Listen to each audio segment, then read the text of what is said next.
ค่นั้นก็พอสวัสดีครับพบกับ Easy DIY อีกแล้วนะครับนะทำอะไรง่ายๆไปในบ้านนะครับนะวันนี้มาชวนทำชั้นวางอุปกรณ์และชั้นวางกระดาษทิชชู่นะครับนะชั้นใส่กระดาษทิชชู่อเนกประสงค์นะครับนะทำง่ายๆครับไปดูกันเลยครับเราก็ต้องมาออกแบบก่อนนะครับผมจะออกแบบให้เป็นไม้ประมาณนี้ละกัน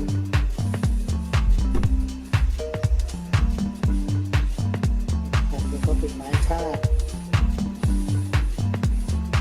เป็นอย่างนี้นั้นตรงนี้จะเป็นที่ใส่กระดาษทิชชู่นะครับประมาณนี้นะครับโดยที่เรามีกระดาษทิชชู่แกนยาวนะครับสำหรับห้องครัวนะแล้วก็ประมาณก็เผื่อไว้แล้วกันครับสัก25 เซนเพราะฉะนั้นตรงนี้เท่ากับ25 เซนนะครับก็ความกว้างตามเนื้อไม้เลยครับตามขนาดไม้เลยเปิดให้ประมาณกว้างมัน 8.9 เซน8.5 เซน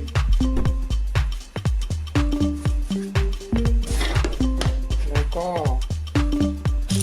สูงก็10 เซนอย่างต่ำตรงนี้ถึงตรงนี้จะต้อง10 เซนนะอันนี้เรามาดูไม้กันเลยนะครับไม้ที่มีก็คือ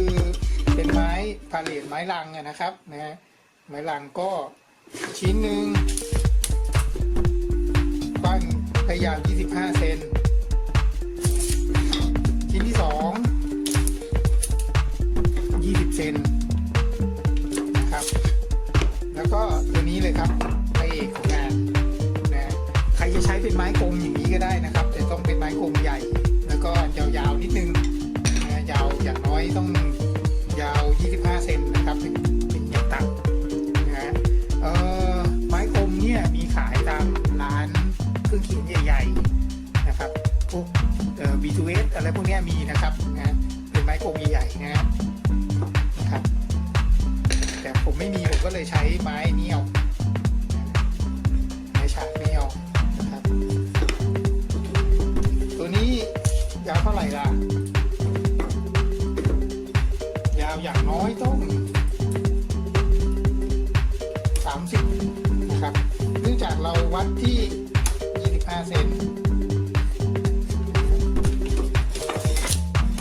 แล้วตัดมาเป็นฉากตัวนี้นะครับมาเป็นฉากนี้นะ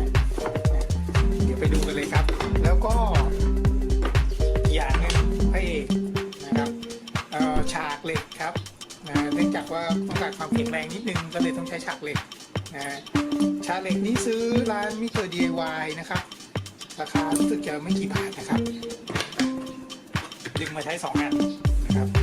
แล้วก็ตะปูเขียวครับตะปูเขียวนะครับตะปูเขียวขนาดครึ่งนิ้วแล้วก็พระเอกของเรากาวร้อนครับก่อนอื่นเนี่ยเอาไม้ไปเก็บเสี้ยนก่อนนะครับด้วยกระดาษทรายขัดอะไรพวกนี้นะครับขัดให้เรียบนะครับ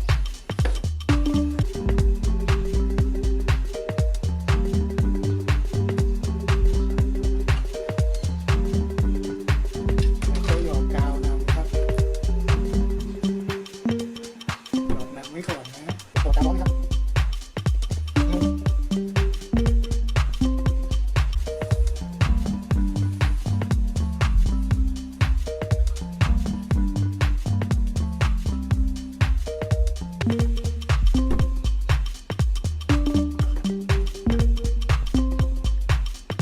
เดี๋ยวผมไว้ช่วยกันตกนะค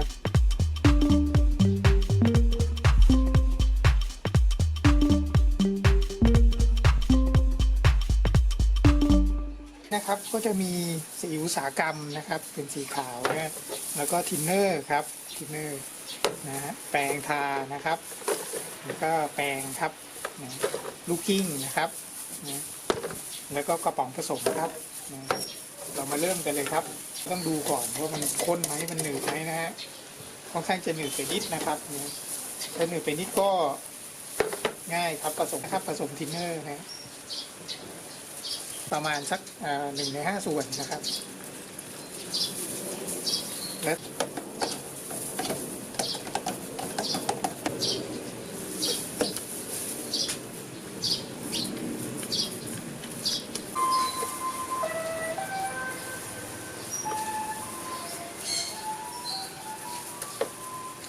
จากนั้นเรามาเริ่มทาชิ้นงานกันเลยครับ